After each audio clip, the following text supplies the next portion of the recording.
In Cape Coral at City Hall, it's becoming an epicenter of a passionate community movement right now. People are donning their Save Jaycee Park t-shirts like you see here in a peaceful call to leave the riverfront park untouched. But their issues with the City Council extend beyond the park's boundaries. A lot of people there. Wink News reporter Jolina Espirito live in the Cape tonight. Jolina, what else are the neighbors taking issue with there?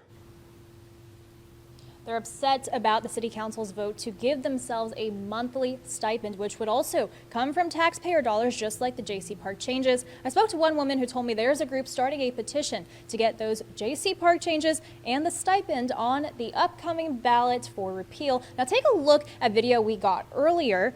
People stood up in front of City Council and voiced their complaints as well as their concerns. Many people had their Save Jaycee Park t-shirts on, and they gathered in support around each other, waving hands and clapping when their peers said something they stood for. The people mentioned two separate issues: hefty stipends that council voted to give themselves and changes to Jaycee Park, both equally as frustrating to them, both using taxpayer dollars for something they don't want.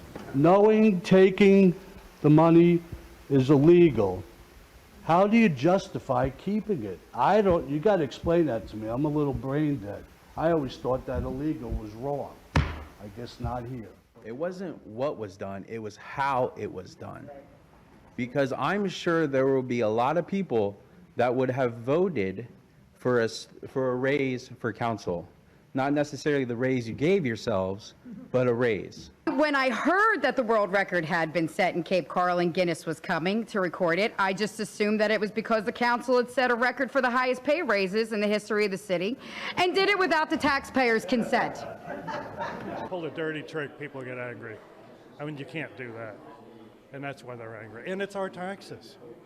You know, if they're raising our taxes somehow, some way, even with the park, that's $12 million. That's a starter. Who's paying for that?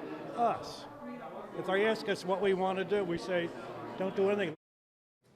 Now, the City Council meeting is still going on, but the people who came for public comment left the group, starting the petition. They have their first meeting this Saturday at noon. They plan to start knocking on doors and spreading the word. We'll keep following the issue.